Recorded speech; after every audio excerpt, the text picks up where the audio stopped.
I'm going to give you just a little background, a little bring up to the present, Mr. Pope. Little Artie, born in James Arthur Pope, was born in May of 1956 in Fayetteville.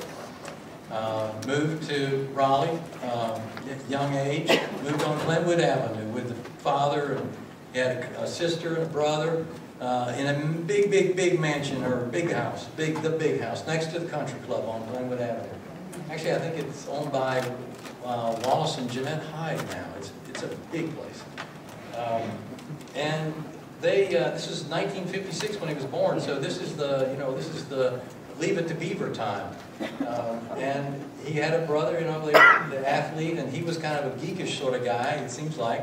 He went off to prep school at Asheville School in Asheville, as boarding school, very prestigious, elite school.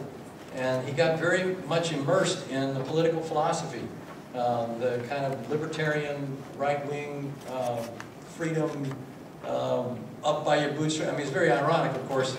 His father, at this time, had inherited the stores from his father. Art's grandfather started the chain that became Variety Wholesaling with just a dime store. And then Art's father took over the business in 1949. There were 5 stores at that time, and started expanding it quickly. And he did it really by buying out a lot of other chains, a lot of other stores that were on hard times. He grew his chains, he grew up and bought out some others that were either in bankruptcy or in hard times. Closed down a lot of them. Was known as a very ruthless, hard-nosed, shrewd businessman. Very cheap. The products were very cheap, cheap labor, but it turned into a very profitable business for him. They wound up closing something like 500 stores by the early 2000s, and had about 400 stores. They got about 400 stores now in the big chain of Variety Wholesalers. So this kind of model of cheap goods and cheap labor, cheap overhead, producing product, high profits, was something that Art sort of inherited. And he went into high school and got this philosophy, though, of we're pulling ourselves up by the bootstraps.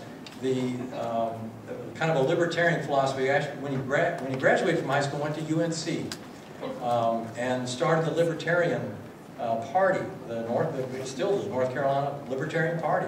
He was one of the co-founders of it. Dropped out of it, became more into the Republican Party by the fact early on, and then went on to Duke Law School after he graduated from UNC.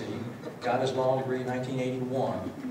Practiced a little while in private practice, nurturing, and then went on into the family business. 1986. He was aged roughly 30 or so. He was into Daddy's business as the lawyer, as the general counsel. And even today he would say, "Oh no, I didn't inherit my position. I earned it. I was working hard, and I earned everything I got." And he was very adamant with Ms. Mayer when she was writing the story in the New Yorker. I didn't inherit anything. We had to buy it all. And of course, he was in the position where he was in the company, earning the company's profits to then buy more stock in the company. It's kind of an interesting way of thinking that you're not really inheriting anything. But it is a model where there's a huge amount of privilege and a feeling that it's almost an assumption that privilege is there, not even recognizing that you're benefiting from privilege because you are working hard. His father was a very hard-working man, and Art is a very hard-working man.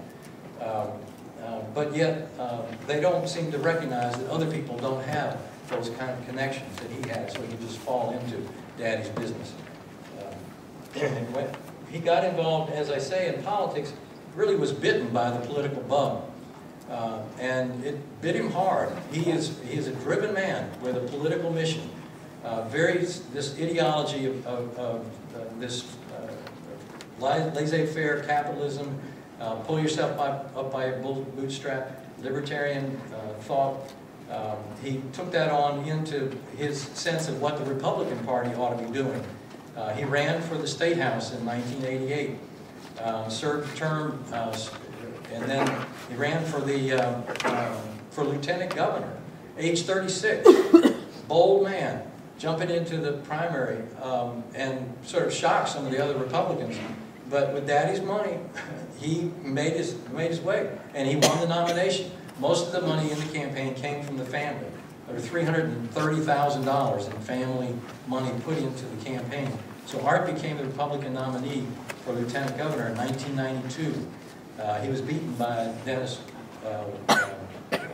Wicker. Thank you. Too many Dennis Wickers, all the rest. Wicker, right.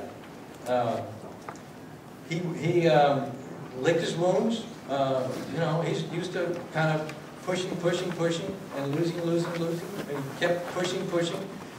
He got the Republicans took over the legislature in after the '94 election.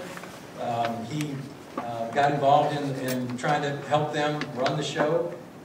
He went on to fill a vacancy in 1999 when one of the House seats got vacant. Art was there telling the Republican Party in Wake County that he ought to be the person to fill the seat. He did fill the seat. He won the election in 2000. All this time he was also investing some of the money from the John Pope, his father, John W. Pope's foundation. The company had, as Art had joined in '86, the company had also started, the family had started a foundation, the Pope Foundation. And in 1989, Art started the John Locke Foundation with a grant from the Pope Foundation. He had found John Hewitt, was admiring him and his work at UNC, got him to be the executive director, and began investing big time in the John Locke Foundation. Then they set up the Pope Center for Higher Education, kind of spun off from the Locke Foundation. In 2005, the Civitas Center started. So Pope was, as he was kind of being edged out from the Republican mainstream party, he was basically creating his own infrastructure of a political party with think tanks and activist organizations that were doing the polling, beginning to actually train candidates, beginning to do the research of how voter behavior in North Carolina, what the voters' behaviors was in different elections. He began to try to apply some rigorous research to the political scene